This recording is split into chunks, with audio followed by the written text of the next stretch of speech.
Welcome back to another episode of Draft League History, the series where we look back on a Pokemon's history in the Draft League metagame and evaluate its roles and niches. Today we'll be looking at Infernape, the fire starter of Sinnoh. Infernape is a fan favorite and arguably the coolest of the million firefighting type Pokemon. But as we all know, a cool design doesn't always translate to competitive success. I'm looking at you, Absol. Will Infernape be able to live up to the high standards Pokemon fans everywhere have given it? Big shout out to Olivia Sama for suggesting this Pokemon in the last video's comments. Be sure to comment which Pokemon you want to see next, as well as like and subscribe. It only takes a second, it's completely free, and really helps me out a ton. Alrighty, let's jump into it. Offensively, Infernape has a ton of strengths. It has a very solid speed set of 108, allowing it to outpace a plethora of base 100s in the ORAS draft format, and the Pokemon below. Some of these threats in particular include Mew, Jirachi, and the other Pixie legendaries, Mega Gardevoir, the Mega Charizards, Garchomp, Hydreigon, Landorus Therian, and so many more.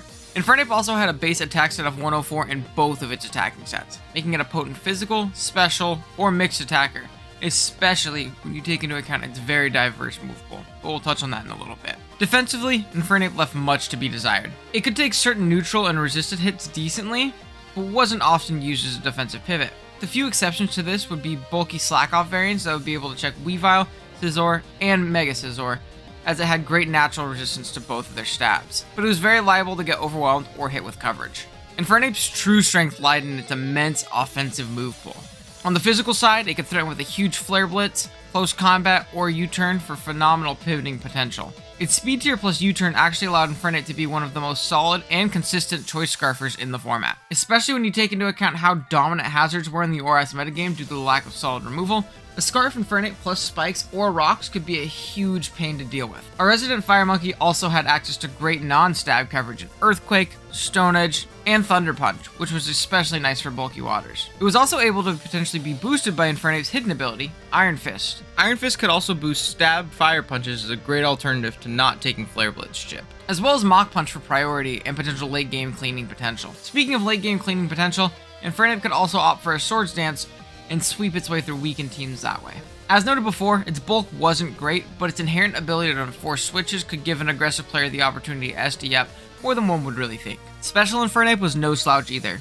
Its stabs and Flamethrower / Fire Blast and Focus Blast were no joke, although Focus Blast being its sole special fighting stab was a bit unreliable. It also had Grass Knot, so it retained coverage for water types much like the physical sets, as well as having hidden power for other resists, and Vacuum Wave for stab priority. It even had Nasty Plot, which means it could also boost that special attack. Infernape was such a threat in the team builder because it could very viably run physical or special, and have them perform the same roles very comparably. Then you take into account the ability to run a mixed attacking set with a Life Orb, which is something that could break through 99% of defensive cores if played aggressively enough, or just raw breaking sets in Choice Band or Choice Specs that were a little bit more prediction reliant but absolute nukes.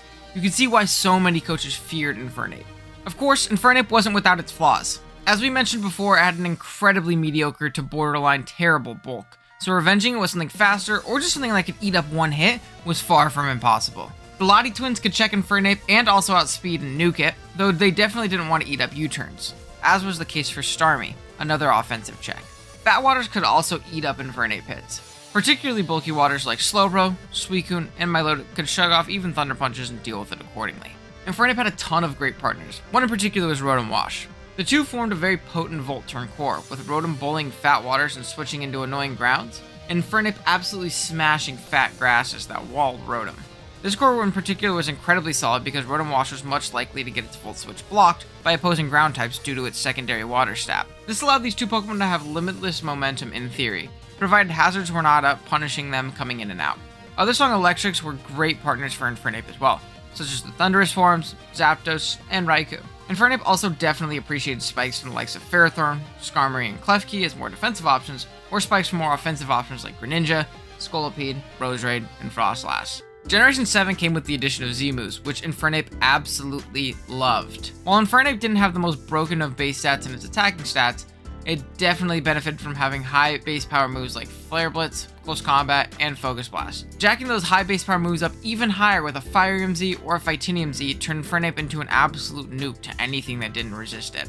This also greatly increased the potency of both Swords Dance and Nasty Plot variants. as they would now almost run exclusively Z crystals as their items. Before Z news, Infernape would offer either a life orb, which meant wearing it down very quickly on top of its low bulk, and potential Flare Blitz recoil, or resist berries and type boosting items like charcoal and black belt, which really dampened its power. Now it could have the best of both worlds in a one-time nuke at +2 with a Z move. It could even spec into its coverage move and run an Electrium Z Thunder Punch or Grassium Z Grass Knot as well. As for new partners introduced in Generation 7, there weren't a ton, but a few come to mind. Last video's star in Tapu Koko was definitely a phenomenal option, once again forming a great Volt turn core with Infernape, as it killed the fat annoying waters and the occasional fat dragon, and Infernape nuked the grasses and certain steel types that Koko didn't like Ferrothorn. Infernape, much like other strong fighting types, also loved having its T-Punch boosted by electric terrain, although they also didn't appreciate a really fat ground type.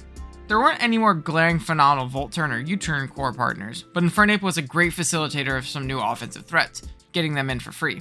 The newly buffed 1000 arrows spamming Zygarde really appreciated Infernape bullying the fat grasses standing in the way of arrow spam, and UB04 Blade, aka Kartana, loved that free U-turn switch-in, as Ape typically baited in bulky waters and ground, which Kartana ripped through, but couldn't necessarily switch into either with its paper-thin Spadef. Overall, while there wasn't many changes to Infernape in Generation 7, the one addition to Z moves in its arsenal led to another solid performance for Infernape overall.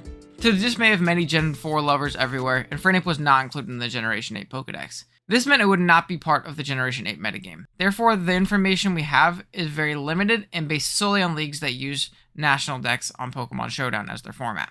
As far as we've seen, Infernape plays mostly the same this generation. It definitely misses Z-moves and hidden power to a smaller extent. A solid new partner in Rillaboom did arise, the two again forming a great momentum core and really breaking past one another's checks.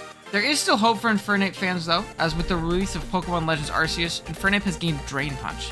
Provided this move transfers over to the new games, it could be a really cool buff for Infernape. This gives a secondary fighting stab option that would be extremely potent on Swords Dance or Choice Band Iron Fist sets. Plus, it doesn't really make sense that it didn't have this before. Overall, Infernape has proven to be an incredible Draft League Pokemon. What it lacks in defensive bulk and utility, it far makes up for in offensive power and versatility. Thank you guys so much for watching this week's episode of Draft League History. Let me know what you guys thought in the comments below on Infernape. Do you enjoy using it in Draft? Are you not a fan? Do you think it's a little overrated? And definitely let me know the Pokemon you want to see next. For sure, like you saw, I pulled this one from a comment last week. If something gets multiple comments, then I'll do that one for sure. I want to get you guys involved in the Pokemon that I'm picking so that they're at least ones that are interesting to you, particularly. So let me know your favorite mon, the one that you really want to see featured next. If you guys have any constructive criticism for me as well, I would love to hear it. This is obviously, something I'm kind of working on as I go, and there are obviously, things I can do better. And things I'm doing good, so just definitely let me know. And yeah, thank you guys so much for watching again. Like and sub if you're new, I'd really appreciate it. And yeah, I'll see you guys in the next video. Later.